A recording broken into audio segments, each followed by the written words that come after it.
Ni siku njema na wakaribisha nyote wapenzi kwa siku hii ambayo Bwana ametupa tena tuweze kuendelea na masomo yetu, na ni siku ambayo Mungu ametupa ambayo ina baraka nyingi za kipekee, kwa sababu hata kuwa uhai ni kwa sababu ya Mungu. Kwa hivyo tunaishi ndani yake naye anaishi ndani yetu. Kwa hivyo sisi ni wamoja, sisi na yeye, na kwa hivyo tunafurahia kuwa pamoja na Mungu wetu. Tulikuwa katika somo lile la 20 ambalo tulimaliza siku ya Jumanne, na kwa hivyo ukikumbuka mstari wa 20 wa mwisho wa somo hilo la 20 lilisema, ila miti uijuao si miti ya kuliwa uiangamize, na kuitema ukajenge maburuti juu ya mji ufanyao vita juu yake hata uanguke. Kwa hivyo wapenzi, hapo tulikuwa tunajulishwa kanuni ambazo Bwana alitaka tuwe nazo kuhusu kazi ambazo alitupa kwa sababu ya sheria za kwenda vitani, na vile vile alitueleza vile ambavyo tunatakiwa kukabilia vita na mambo ambayo tunatakiwa kutenda, na baada ya hiyo mimea itakayokuwa katika nchi ile. Ndipo anamalizia na kutuambia hata miti tutakayokuwa huko, tukimaliza wanadamu na wengine hasa wanaume, kwa sababu wanawake tuliambiwa tuwaridhi na watoto. Kwa hivyo tuweza kuondoa miti iliyo mibaya katika miji ile ambayo tutashinda. Hiyo ni kama kusema vile vile kitu chochote kilicho kibaya kati yetu tunakiondoa, ijapokuwa kinaonekana ni kizuri, lakini hakina usaidizi katika maisha yetu, tunakiondolea mbali haraka iwezekanavyo. Kwa hivyo hiyo ndiyo mapenzi ya Mungu, na mpaka hapo tumesoma mengi kwa kweli, na tumejua mengi, na hasa Mungu anatufundisha jinsi ya kukaa vile ambavyo yeye anataka tukae, ili tuweze kuwa wakamilifu mbele zake. Na tukiweza kufuata kanuni za huyu Mungu vile ametueleza katika maandiko haya matakatifu, basi tutaona ya kwamba tutaishi vizuri. Kuna waandishi wengi ambao wameeleza juu ya ukamilifu wa kuishi na hata jinsi ya kufikiria. Kuna watu kama Socrates na watu kama Plato na watu wengine na vitabu Fliudi na wengine ambao wameandika vitabu vingi sana kuhusu jinsi unavyoweza kuishi, lakini hasa kiini chake, hata ukisoma hivyo vitabu ambavyo kati yavyo nimeweza at least kusoma kiasi tu, basi utaona ya kwamba yote inalenga katika neno la Mungu na ile hekima ambayo Bwana aliiweka ndani ya watu wake.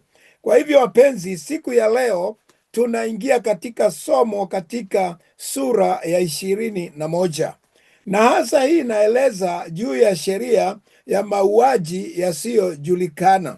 Kwa hivyo wapenzi, kuna mauaji yanaweza kuwepo, na tunaongea juu ya mambo ya majirani, watu walio wa karibu karibu. Hii si mauaji ya nje, sasa ni mambo ya majirani, watu walio kati yako wewe, na hasa katika jamii ama ukoo ambao mnaishi pamoja, kwa sababu tuliona juu ya mauaji wakati mtu anaambiwa akimbilie katika miji ya kukimbilia, lakini sasa hapa tunaona social, yaani wakati mko pamoja inatokea maafa kama hiyo katika jamii. Kwa hivyo hasa ni juu ya ujamaa.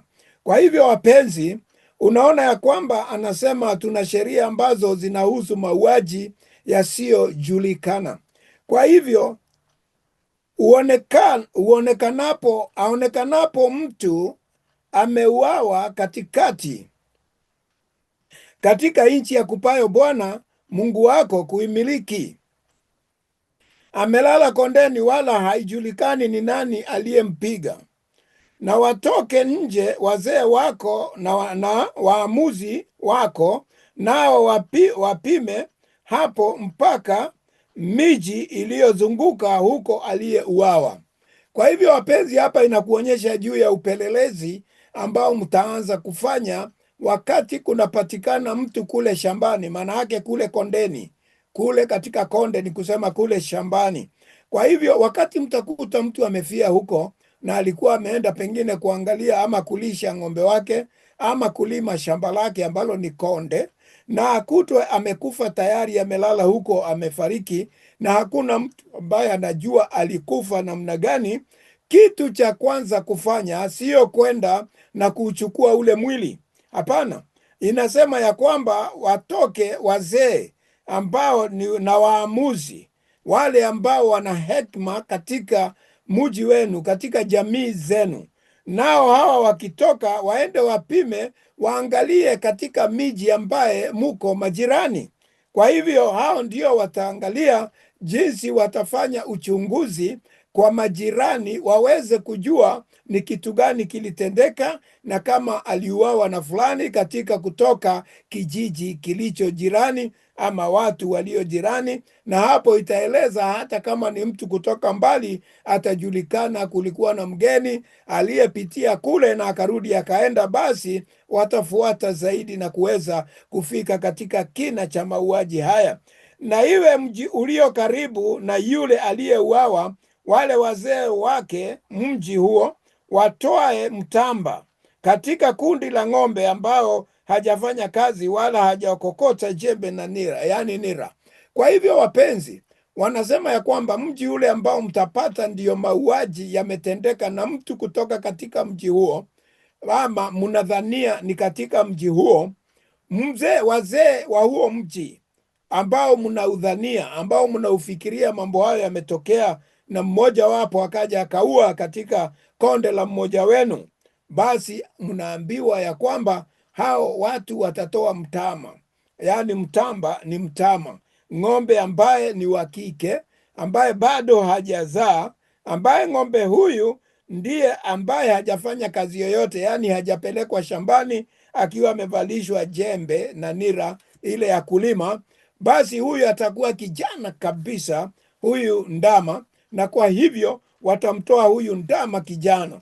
Na wakimtoa huyu ndama kijana ni kwa sababu wanataka kufanya dhabihu ya kuweza kutafuta muuaji ni nani. Na hasa ikiwa basi itakuwa namna hiyo, wakatae kutoa huyu ndama, hiyo ni kuonyesha mara moja ya kwamba hao wanahusika na mambo yale.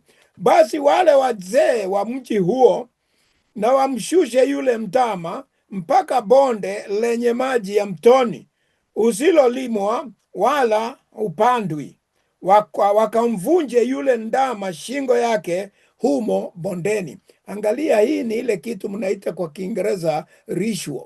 Kwa hivyo wapenzi, hii watafanya nini? Ni dhabihu ambaye ni ya kipekee. Huyu ng'ombe watampeleka, huyu ndama wataenda kumpeleka mpaka kwenye bonde kule in the valley. Wakimpeleka kule bondeni wakiwa pamoja na wao wazee waliokuja na waamuzi na wazee wa kule na waamuzi wao, wataiteremusha mpaka kule bondeni lenye maji ya mto. Kwa hivyo pale pana mto, mahali pana mto unaoelekea.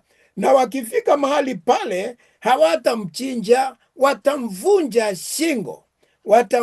shingo, watamlalia, watamshika na vijana barubaru wamvunje shingo. Hiyo inakuambia nini? Hata mwaga damu yake, yaani damu yake. Ukinyonga kitu, ng'ombe, mbuzi, kuku, haiwezi toka damu. Kwa hivyo damu bado iko ndani. Kwa hivyo wapenzi, huyu ng'ombe hatatolewa damu yake, atavunjwa shingo ili damu ibaki bado ndani, kwa sababu akichinjwa damu imwagike, itakuwa tayari ametolewa dhabihu ambaye lazima ikubalike, kwa sababu damu imetoka na imeungana na mchanga. Kwa hivyo tayari ni kuonyesha ya kwamba hii dhabihu inakubalika. Kwa hivyo na mtu aliyeuawa hawajajua jawabu. Kwa hivyo wapenzi, italazimu ya kwamba avunjwe shingo, na makuhani wana wa Lawi wasogee karibu, kwa kuwa ndio uliowachagua Bwana Mungu wako, wamtumikie na kubariki katika jina la Bwana. Na kila neno lishindanalo na kila pigo litakuwa kwa kufuata maneno yao. Kwa hivyo Walawi ndio watakuwa waamuzi mahali hapa, kwa sababu kumbuka, kuna wazee, kuna waamuzi, na sasa ni Walawi, kuhani. Huyu Mlawi ambaye atakuwa mahali pale ndiye ambaye ataangalia na aone atasema nini kwa jambo lile ambalo bado hawajapata jawabu ya muuaji.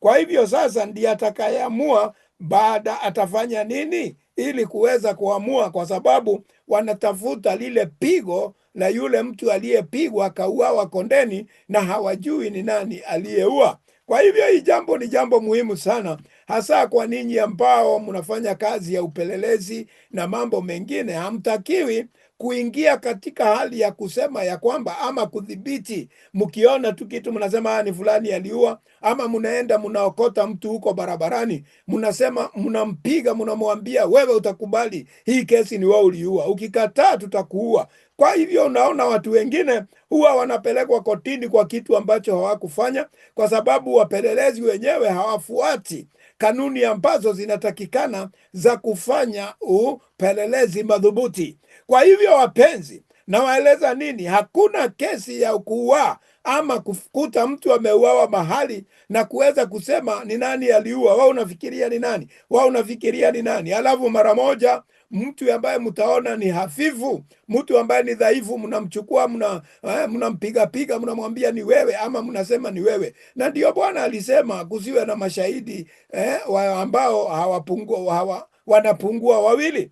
Kwa hivyo wapenzi, wakati mwingine kama huu, mashahidi hawatakikani hapa, kwa sababu hakuna shahidi aliyeona huyu mtu akiuawa. Kwa hivyo hapa hakuna ushahidi unatakikana. Ile kitu inatakikana ni upelelezi madhubuti, uweze kutafuta mtu aliyetenda tendo hili. Na ndio unaona ya kwamba wameanza kwa dhabihu, kutoa dhabihu mbele ya Bwana, na yule anayetolewa dhabihu, yule ndama, ni lazima awe mbichi, awe hajatumika, yani hajapewa dume, na vile vile hajapelekwa shambani kutenda kazi. Kwa hivyo huyu hajawekwa jembe, yani kulima na kufanya kazi kuchoshwa. Hapana, ni mbichi tu. Na kwa hivyo huyu ndiye atakayetolewa, anavunjwa shingo. Na kwa hivyo, kwa sababu jawabu bado halijapatikana, upelelezi wakishafanya vile, basi wanasema makuhani wana wa Lawi, hawa wakuhani wana wa Lawi. Hiyo shika kabisa, si mkuhani yoyote unaokota watu huko, unaleta watu waliojipeleka katika huduma, watu ambao hawajakutana na Mungu. Hawa sio, ni yule kuhani mwana wa Lawi aliyeteuliwa, ambao urithi wake ni katika Mungu. Basi hawa ndio watakao kuja, na wakija watafanya nini? Ndio waliochaguliwa na Bwana ndio watakuja na kuangalia na kuangazia juu ya jambo hili, nao watafanya. Na wazee wote wa mji ule walio karibu sana na yule aliyeuawa, na waoshe mikono yao juu ya huyu ndama aliyevunjwa shingo yake huko bondeni. Kwa hivyo sasa, mbele ya Walawi, mbele ya wazee wengine, mbele ya waamuzi, na mbele ya huyu kuhani ambaye anasimamia, ambao wanasimamia wanaweza kuwa si mmoja, wawe wawili, watatu, kwa sababu imesema makuhani. Basi hawa watu waliofiwa, hawa ambao ni mtu wao aliyekufa, kile watafanya, huyu ndama sasa amekufa, yuko pale chini. Hao ndio maana walienda mtoni, maji yatachotwa ambaye haikuwekwa katika chombo kingine. Basi wataoga pale katika juu ya yule ng'ombe, juu ya ule ndama. Ile maji wanaoga mikono yao ikimwagika juu ya yule ndama. Sikiliza vizuri, kwa nini wanaoga mikono pale juu ya yule ndama aliyevunjwa shingo? Ni kwa sababu mikono huwa inabeba mambo mengi ya baraka na ya kulaani. Kwa hivyo sasa, wanapooga wanaweka mambo yao yote katika yule ndama aliyevunjwa na aliyepeanwa na watu wa kijiji kile ambacho wanadhania ama wanafikiria ya kwamba muuaji alitoka huko. Kwa hivyo mambo yote mabaya ama mazuri ama mahitaji yao wanaimwaga juu ya yule ndama aliyekufa. Hiyo ni kama kusema ya kwamba na aliyeua afe kama huyo ndama, kwa sababu huyu ndama hajamwaga damu, na yule mtu alikutwa bondeni amefia huko. Kwa hivyo sasa, laana zote na mambo yote yaangukie wawa wa kijiji hiki ambao ni wenye ndama hii, ili mambo yote iwarudie na damu ya ndugu yao iweze kurudi juu yake. Na unajua mikono ni muhimu sana, nataka uangalie hiyo, kwa sababu mikono ndio inaua, mikono ndio inabariki, mikono ndio inaleta kila kitu utakachokula, inakuja kwa njia ya mikono. Hata ukiwa wewe kiwete hauna mikono, utalishwa na watu wenye mikono. Kwa hivyo wapenzi, mikono ni chombo, ni sehemu ya mwili iliyo ya muhimu sana. Kwa hivyo, na ndio Mungu akasema nitaibariki kazi ya mikono yenu. Na ndiyo sasa unaona dhabihu hii risho inatolewa, na inatolewa hivyo. Angalia sasa, katika ulimwengu wa kiroho kuna mambo ambayo yanatendeka, kuna nguvu za kiroho zinavutwa na tendo hili lije liweze kukamilika. Na ndio unaona watu wengi wa dini tofauti na makabila na tambaka mbalimbali wanafanya mambo haya katika imani, na wakifanya inatendeka. Nasi tuliomjua Mungu tunaambiwa tufanye mambo haya, lakini katika Agano Jipya wanakurudisha yote kuingia katika mambo ya kiroho. Lakini mambo haya ya kiroho inakuja inakurudisha mahali hapa, kwa sababu Yesu alisema nakuja kuyathibitisha yale yote yaliyosemwa na manabii. Kwa hivyo ni haya anasema yalivyo vile yafanywe, na ndiyo yeye mwenyewe hakukubali kutokufanya mambo kama hayo. Alisimama kuwa Myahudi, akawa mambo yote ya Kiyahudi alitenda, sheria zote za Kiyahudi na dhabihu zote za Kiyahudi alitendewa, hata kutahiriwa siku ya 8, hata kupeleka ndege wale waliotakiwa njiwa kule ili iwe dhabihu apeleke katika hekalu, kwa sababu walikuwa maskini, hawangeweza kupata ng'ombe ama zile mbuzi zilitakika. Yeye alipeleka zile ndege ambazo zilitakikana katika madhabahu. Kwa hivyo wapenzi, alifanya dhabihu zote zinazotakikana, na ndiyo maana nawafunza mambo haya. Musiwe na imani ya mtu ambaye anasema hajui na hajui. Kwa hivyo wapenzi, mjue maandiko inasema nini. Kuna utofauti wa mambo tunaingia katika kiroho na mambo ambaye ni tamaduni, ambaye ni lazima tuangalie, na Yesu alituelekeza huko. Lakini kwa sababu mambo fulani ya mambo ya tafsiri tofauti, watu wanatuambia muache yale yalikuisha, hayo hayana maana. Na ndio unaona watu wengi wameisha sana katika jamii, watu wamepotea, watu hawaelewi wakae namna gani. Je, nakuuliza, kwa sababu sisi ni Wakristo, Muislamu naye na anafanya tambaka zake na mambo yake sawasawa na vile imeandikwa katika Qurani, mtu kama Mhindi ambaye anafanya tambaka zake sawasawa kama iliandikwa katika Shiva,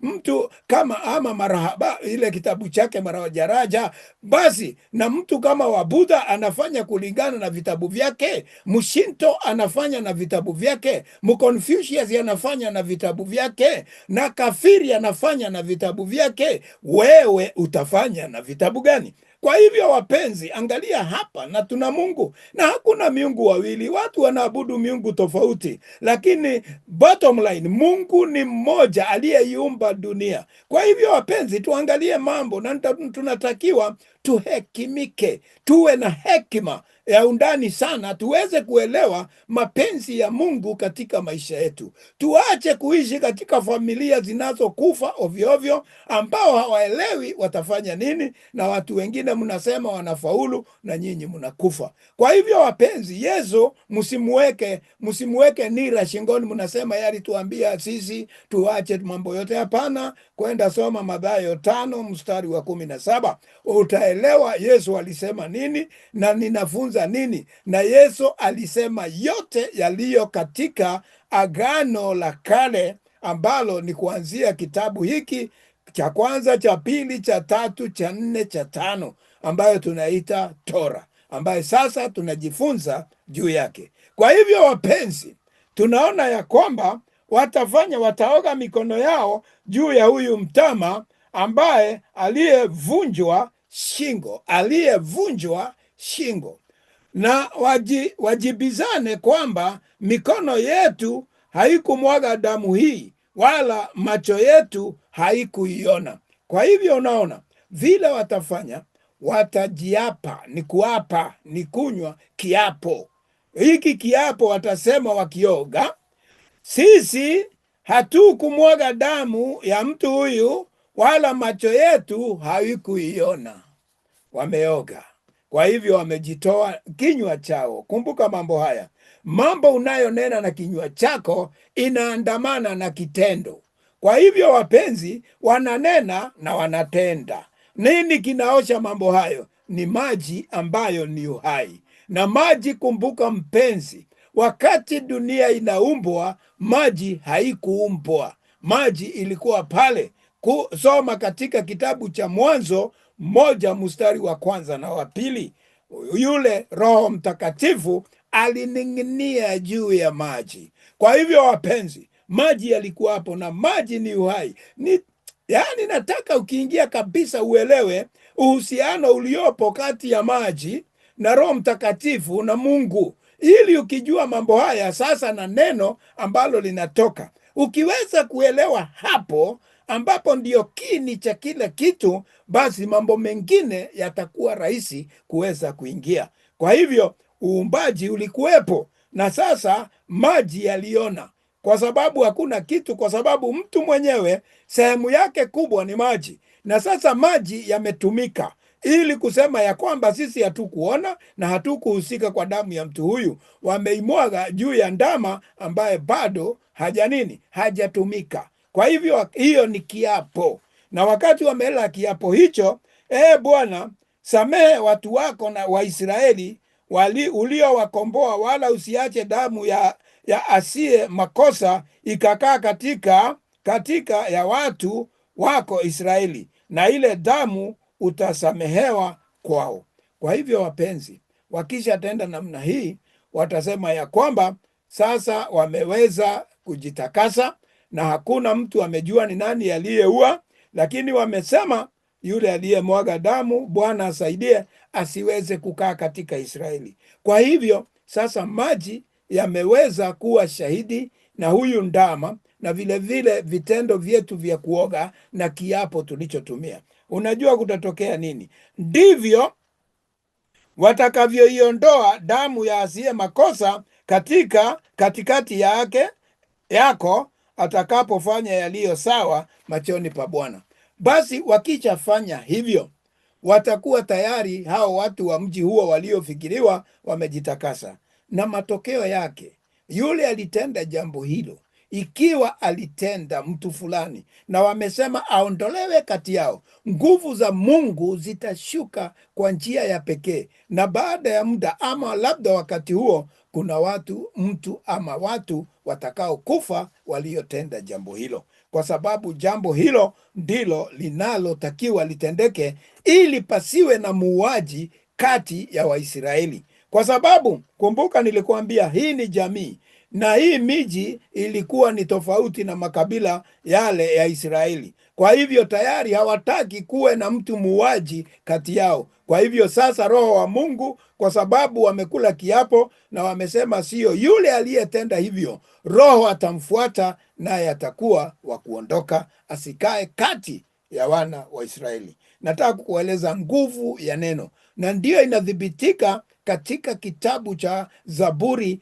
107 mstari wa 20. Wakati neno limetumwa na kitendo, na ikatumwa, itaenda kuondoa watu katika uharibifu wao na kuwaponya, na ikiwa ni ubaya, itaenda kuwaulia mbali na kuwaweka katika hali ya uondokaji na kufa na kuondoka. Kwa hivyo wapenzi, neno linafanya kazi maradufu. Linaweza fanya kulingana na nilivyotumwa, na linaweza fanya kulingana na kubariki. Kwa hivyo wapenzi, jambo hilo ulielewe kabisa, na unaona hiyo ilikuwa ni njia ya kuondoa wauaji katika jamii zenyu.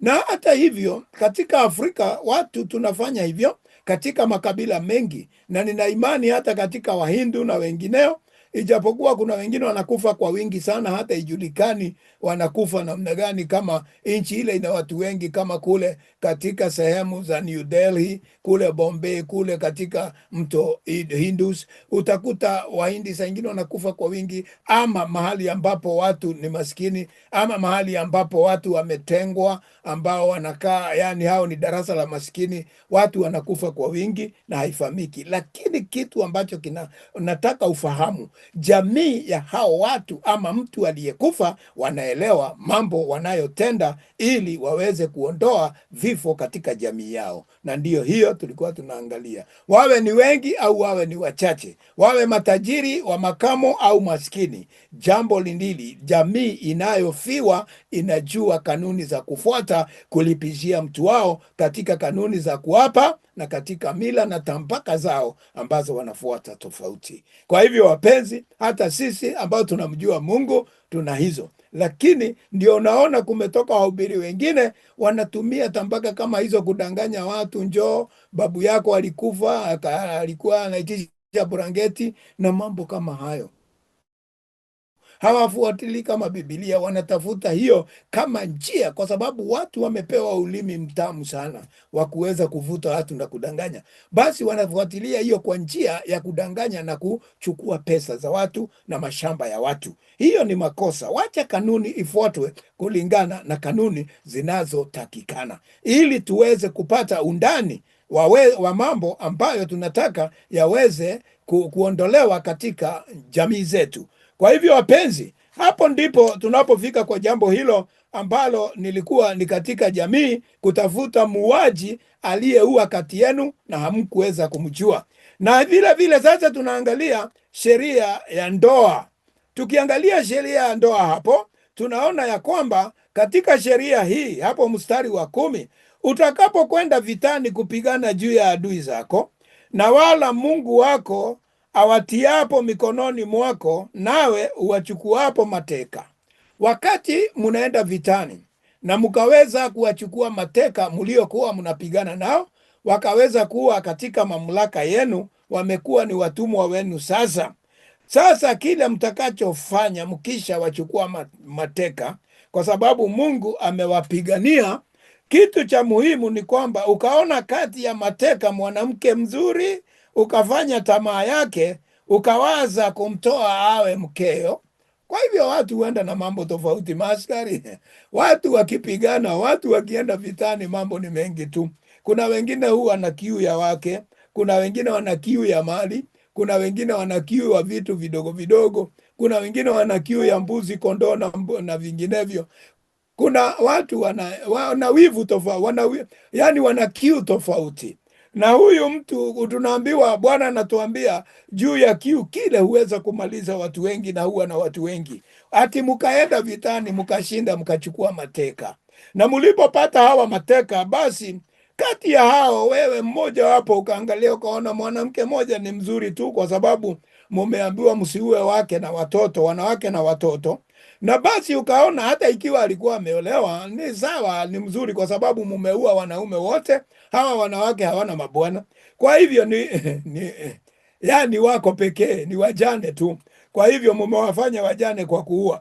Kwa hivyo wapenzi, nawaambia nini, huyu mwanaume akaona mwanamke moja ni mtamu tu, ni mzuri, akamvutia madaha, maumbile, vile alivyo, roho wake, vile ambavyo ameona, basi pengine mguu, pengine nini, alikaona ni mzuri. Ndio maana tunaambiwa akaona ni mzuri, kuna kile ambacho kilimpendeza, akamfanya tamaa, akawa na tamaa ya kuweza kumpata yule na kumtoa awe mkeo, awe na kumchukua awe mke wake. Basi atafanya nini?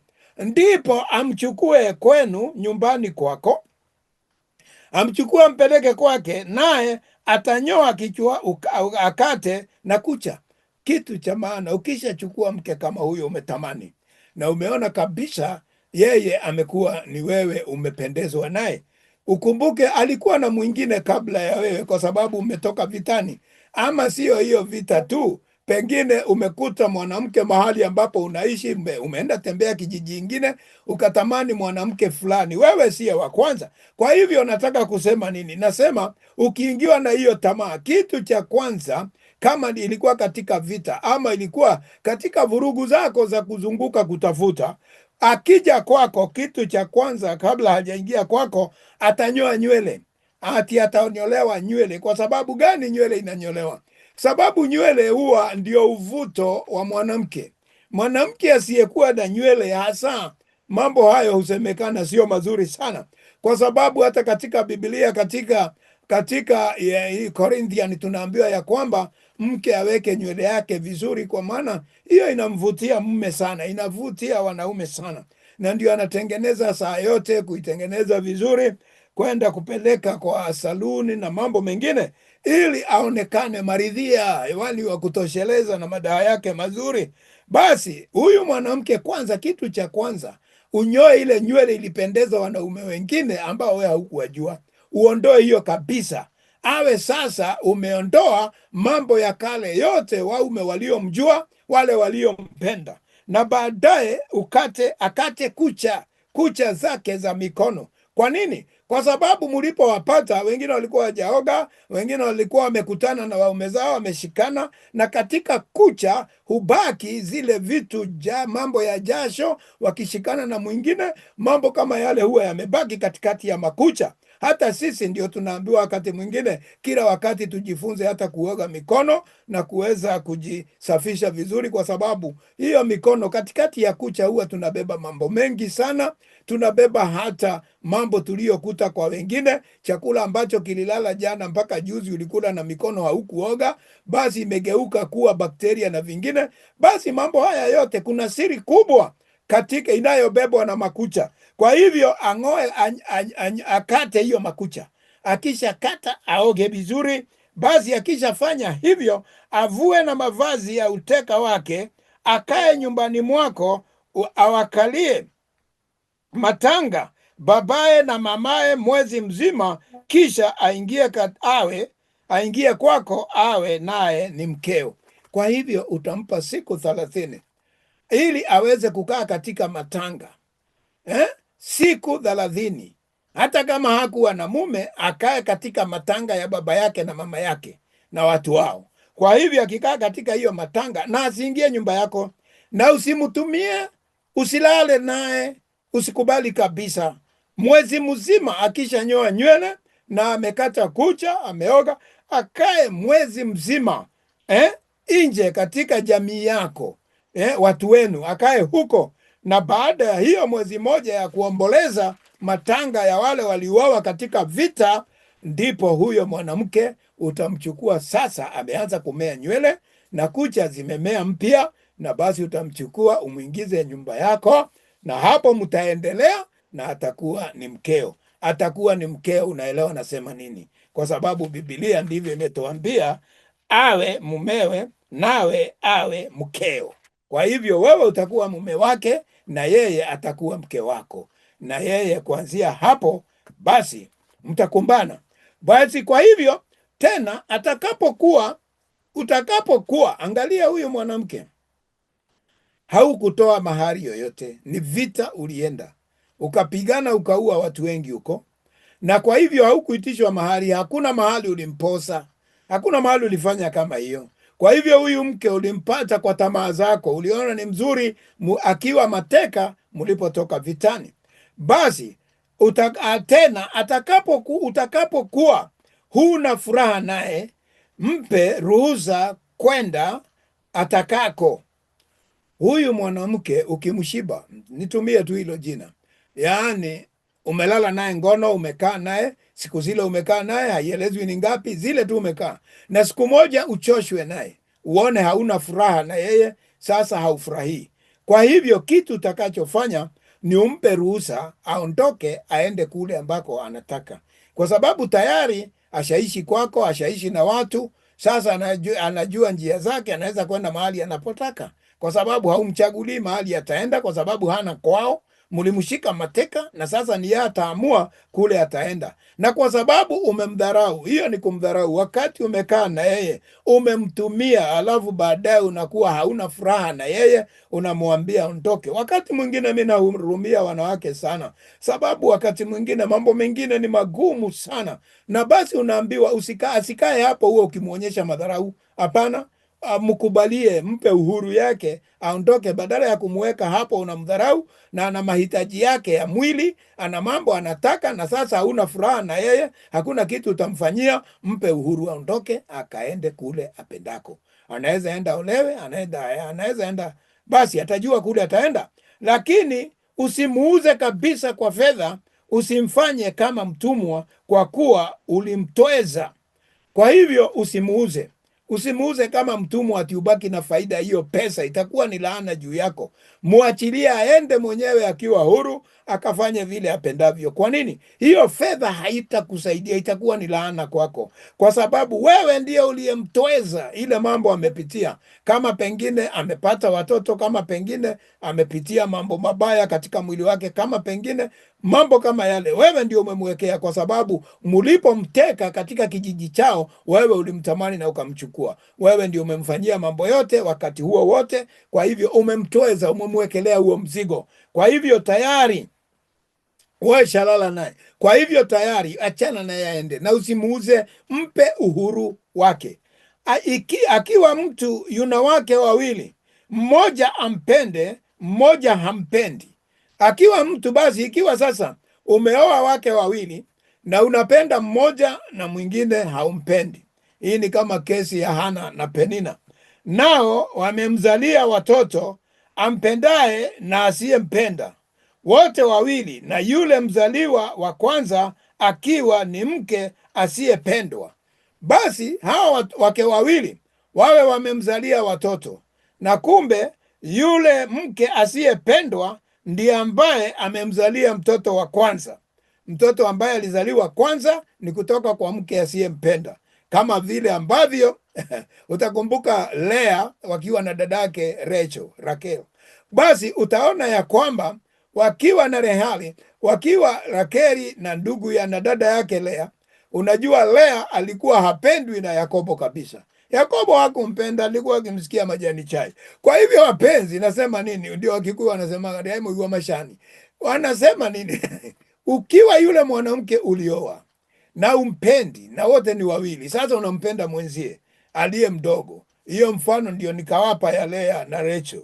Unaona ya kwamba huyu Raheli ambaye unampenda sana amekuzalia nyuma ya huyu, na huyu ndiye alizaa mtoto wa kwanza ambaye ni Ruben, mfano. Na basi huyo mtoto mama yake humpendi. Tunaambiwa nini? Kuna sheria. Ndipo itakapokuwa ya kwamba siku atakayowaridhisha wanawe alivyo navyo, asimweke mwana wa ampendaye kuwa mzaliwa wa kwanza. Wakati mzee atakuwa anagawa mali yake ama kuwapa mali yake wanawe, asimpe yule mtoto wa anayempenda mali kama mtoto wa kwanza. Asifanye hivyo hata ingawaje anapenda mama yake. Italazimu mbele ya mwana wa asiyempenda, naye ndiye mzaliwa wa kwanza. Asifanye hivyo kumpa mbele ya mwana ambaye ni wa mke asiyempenda na ndiyo mtoto wa kwanza. Asifanye hivyo kupendelea, la, Bwana anajua. Na ndiyo maana anaambiwa, lakini amkubali mzaliwa wa kwanza, mwana wa yule asiyempenda. Lazima amkubali yule mwana, kwa sababu yeye hana hatia. Hajui mama yake hakupendwa. Hapana, yeye alizaliwa katika nyumba ile na ni wa baba huyo. Basi kwa kumpa mafungu mawili, atampa mafungu mawili huyu mzaliwa wa kwanza wa mama asiyependwa, na ndiye alizaliwa kwanza, kwa maana ndiye mwanzo wa nguvu zake. Haki ya mzaliwa wa kwanza ni yeye. Kwa hivyo muangalie sana katika familia, na wakati unasikiliza somo hili utaangalia katika familia yako jinsi ambavyo baba yenu ama pengine yule ambaye ni mzazi wenu alivyogawa mali kwa upendeleo ama kwa njia ya haki. Na mambo hayo yanapotokea, basi huwa yanaleta bugdha sana, tabu sana katika familia ikifanywa kwa njia isiyofaa. Kwa hivyo mtoto wa kwanza awe ni kwa mke ambaye umpendi. Kwa hivyo lazima umchukue na umpe heshima yake ya kumgawia mara mbili mali ambayo unaenda kugawa, kwa sababu yeye ndiye nguvu zako, yeye ndiye nguvu za ujana wako, na yeye ndiye aliyezaliwa kwanza. Kwa hivyo apatiwe haki yake, hata ingawaje unampenda ama unapenda mzaliwa wa kwanza wa yule mke unayempenda. Haitaenda hivyo. Kanuni ya Mungu ni mzaliwa aliyekuwa wa kwanza awe unadharau mama yake, huyo ndiye wa kwanza na hakuna mabadiliko. Basi ukifanya jambo la mabadiliko, inaweza leta madhara katika nyumba yako, kwa sababu tayari Mungu hatakuwa na furaha naye, na umefanya kinyume na Mungu, na pengine hawezi kuishi, pengine atafa mapema. Kwa hivyo wapenzi, muangalie hii mambo sana. Mahali tunaachana na sheria ya Mungu, mahali tunakataa kutenda kadri ya vile Mungu amesema, basi huwa kunakuja madhara, huwa kunakuja jambo katika familia. Basi wapenzi, hivyo ndivyo itakavyokuwa kubariki wakati umeoa, na jinsi ambavyo utabariki watoto wako na mzaliwa wako wa kwanza, na vile utawaweka wake zako unayempenda na usiyempenda, na vile vile ambavyo utaweka Zura wako, yule mwanamke uliyempata vitani, ni kama kahaba kwako. Wakati utamtumia na uone ya kwamba umechoshwa naye, basi mara moja utampa uhuru wake, na usimuuze, umwachilie huru aende, pengine mwingine naye atapendezwa naye kule mbele. Kwa hivyo wapenzi, hivyo ndivyo ilivyokuwa katika kanuni hizo. Na hapa nitakuongeleza tena, tuongee katika sheria za mwana muasi. Sheria sasa za rebellious son, mwana ambaye ni muasi, mwana ambaye hasikii mzazi, mtoto ambaye ni hasira tupu katika familia, mtoto ambaye anaweka familia ikiwa haina furaha, na hata si yote, baba na mama wanakaa hawana furaha kabisa kwa sababu ya mtoto huyu, kwa sababu kuna watoto wengine nyumbani ambao nyumbani wamekuwa ni dhihaka tupu, ni tabu tu, lakini tuliwazaa, lakini bado wanakera roho zetu sana. Basi Mungu ana jambo la kusema juu yake, na anataka tufanye nini? Basi mtu akiwa na mwana mkaidi, ikiwa una mtoto mkaidi ni yule mtoto asikii. Ukimwambia fanya hivi afanye, tabia zake ni mbaya, si vile ulimfunza, hataki kukaa namna hiyo, amechukua mambo kutoka nje kwa watu tofauti wabaya, watu wakaidi, naye akaleta ukaidi hata mbele ya wazazi. Ukiwa na mtoto huyo mkaidi shupafu, ambaye ni mshupafu kwa hali ya ukaidi, yani mbaya kabisa huyu, uwe na mtoto kama huyu asiyetii sauti ya baba yake wala sauti ya mama yake, nao wajapo mwadhibu hawasikizi. Hata mkimwadhibu hasikii, mkijaribu kufanya hii hasikii, hata pengine anashikwa anapelekwa gerezani habadiliki. Huyu mtoto ni kaidi shupavu, mtoto mbaya zaidi. Inatokana na watoto ambao ni wa tabia hizo kurithi kwa mambo ambayo ni ya kijamii, ambayo wengine huzaliwa wakiwa katili na watu ambao hupenda kufanya maovu mbele ya watu, na wengine ni kuingilia madawa ya kulevya, na wengine ni kuingia pombe. Mambo kama yale ndiyo yanafanya watoto wengine wanakuwa ni watoto wakaidi.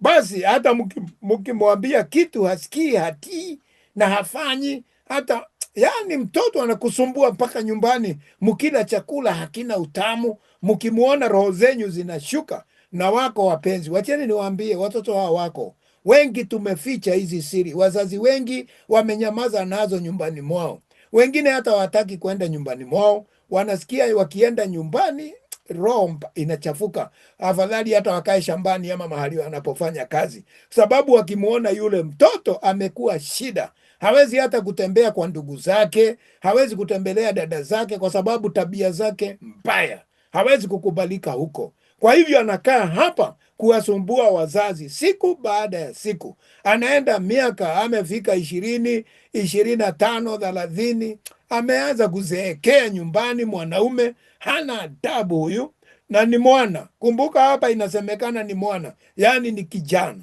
ambaye anasumbua sana. Unajua msichana si sana. Msichana akisumbua ataenda huko apate mimba nini nini, huyo amepata mtu mpenzi, wameenda. Lakini mwanaume atakuwa zurura zurura hapa ndani ya nyumba na wakati ana pesa anaibaiba, anaiba sufuria, anaiba pesa ya babake mamake, vitu nyumbani, nguo anaenda kuuza. Mtu huyu ni kaidi tu, mtu sumbua, roho sumbua hii. Ndipo babaye na mamaye na wamkamate, wampeleke kwa wazee wa mji katika lango la mahali pake. Basi wampeleke kwa wazee wa kijiji, wamshike huyu mtoto ambaye anawasumbua huyu mwana, na amekuwa hata ni mtu mzima. Wampeleke kwa wazee wa kijiji pale katika lango, at the gate ya mji wao, wale wanaosimamia mji wao. Kwa mfano ni kwa chief na wengine ambao huwa wamesimamia mji, wajumbe ama wale tunaita maakida ama na wazee. Apelekwe huko, huyu ashikwe na babake na mamake, wampeleke huko sasa, kwa sababu tayari amewashinda, hawana raha, amewaondolea raha. Wawaambie wazee wa mji wake, huyu mwana wetu ni mkaidi, mshupavu, hasikizi sauti yetu, ni msherati, tena ni mlevi. Basi unasikia, na watoto hawa ni hatari sana. Wacheni niwaambie, tumewaficha, sikatai, tunasumbuka, na wengine wanajiua, na wengine wanajitoa mioyo, kwa sababu baadaye watoto wa aina hii hawakai sana, huwa wanajiua wenyewe, na wakikaa sana wataiba na kwenda hata kuiba kwa majirani, watashikwa na majirani wauawe. Kwa hivyo maisha yao ni mbovu kabisa, wanaanza nyumbani, wanamalizia kwa kifo.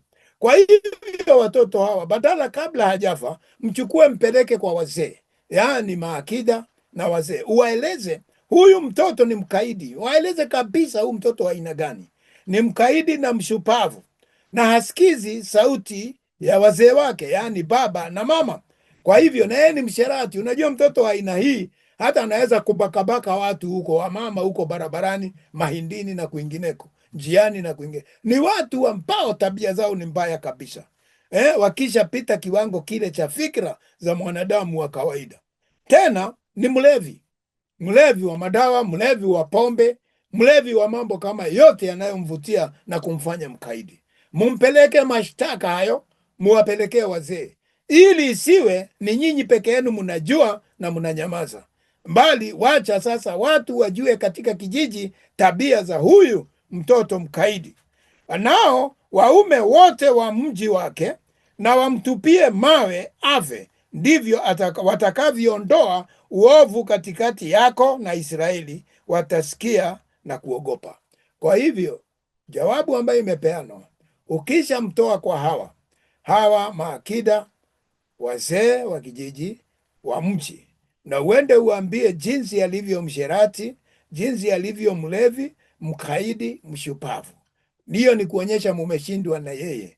Kwa hivyo hawa wazee wa mjini watachukua waume wote katika mji, si wanawake, waume wote katika mji, watamchukua huyo mwana, wampeleke nje ya mji, wachukue mawe, wampige mpaka afe. Hiyo ni kufananisha na nini wakati huu? Achukuliwe na serikali, afungwe gerezani, akae huko aweze kutumikia mambo yale, ili wengine wasikie, waogope, pasiwe na uovu katika nchi yetu ya Israeli, ama katika jamii yetu, katika nchi yetu. Watu kama hao, hata kama ni mtoto wako, usimuonee huruma, wacha aende, kwa sababu mwisho wake ataleta madhara katika familia. Na ninajua jambo hili ambalo nimeliongea limekuwa namna hiyo.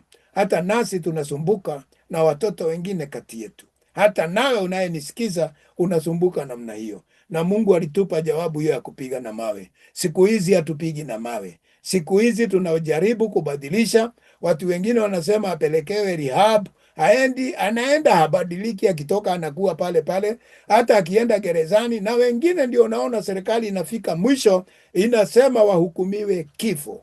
nao wanauawa, wanaondolewa kabisa, kwa sababu ni watu wakaidi, watu ambao ni nini? Watu washupafu kwa ukaidi, watu ambao ni washerati na walevi na vile vile wauaji, watu ambao tabia zao ni zile. Kwa hivyo wapenzi, Mungu alisema wapigwe na mawe wauawe. Mzoga wake, maiti yake, yaani mzoga wake usikae usiku kucha juu ya mti, lazima utamzika siku hiyo hiyo. Kwa hivyo akiuawa siku hiyo, asikae juu ama mahali alipofia, azikwe siku hiyo hiyo, ili damu hiyo iondoke kabisa, irudi mchangani. Azikwe siku hiyo hiyo, asilale juu ya mti ama asilale akiwa juu. Hiyo ni kusema vile vile na kukumbusha hapa, kumbuka vizuri, nakupa mfano fulani hapa wa neno la Mungu ambalo lilikuja vile vile, kwa sababu hili neno vile vile ni unabii. Yesu alipofanyika dhambi na ikawa amekuwa dhambi kabisa, aliangikwa juu ya mti mnaoita msalaba. Na alipoangikwa mtini, kwa sababu alikuwa amefanyika dhambi, alikuwa amekuwa mkaidi, mshupavu, msherati, mtu ambaye ni mtu ambaye ni kama mlevi, walikuwa wakimuita yeye ni mlevi wakati mwingine. Basi hiyo ni kusema amebeba dhambi zote za dunia. Kwa hivyo sasa aliuawa ili aweze kubeba dhambi zetu zote. Ndiyo maana hangelala juu ya mti. Baada ya hiyo, ule Joseph wa Arimathea alisema wakubaliwe wachukue mwili wake waende wampeleke kaburini, waweze wamuondoe juu ya mti. Angalia neno la Mungu linavyoenda katika Agano Jipya na katika Agano la Kale. Asilale juu ya mti huyu aliyekuwa mtenda dhambi, aondolewe, azikwe siku hiyo hiyo. Ndipo alilazwa kule katika pango la kaburi ya huyu Joseph wa Arimathea. Na ndivyo unaambiwa nawe, mwanako aliyejawa na dhambi namna huyo apigwe na mawe, auawe na azikwe siku hiyo hiyo. Kwani aliyetundikwa, aliyeangikwa amelaaniwa na Mungu, asije akatia unajisi katika nchi yako akupayo Bwana Mungu wako iwe urithi wako, ili Mungu aweze kuondoa mambo ya dhambi katika mji wako, asiweze kufanya unajisi. Ndiyo maana huyo mtu ama huyo mtoto atazikwa siku hiyo hiyo ili dhambi iondoke. Kwa hivyo Yesu aliposulubiwa msalabani akaondolewa kabla ya jioni, hiyo ni kusema ya kwamba ili Israeli, ili dunia, sisi tuliookolewa tusiwe najisi tena, lakini tuweze kuokolewa na tuweze kuishi katika urithi wetu Bwana aliyotupa. Asante, Mungu awabariki sana. Kwa leo tutakoma mahali hapo na tumemaliza somo hili, tutaingia somo la 22 wiki ijao. Kwa hivyo Mungu wa rehema wabariki. Wewe unayenisikiza mahali popote, tafadhali endelea kubonyeza na kutusikiza katika YouTube, nasi tutaendelea kuendelea na mafunzo yetu na kufunza neno kadri lilivyo ama lilivyo. Asante, mbarikiwe sana wapenzi, wana wa Rehobothi vile vile. Asante kwa kunisikiza.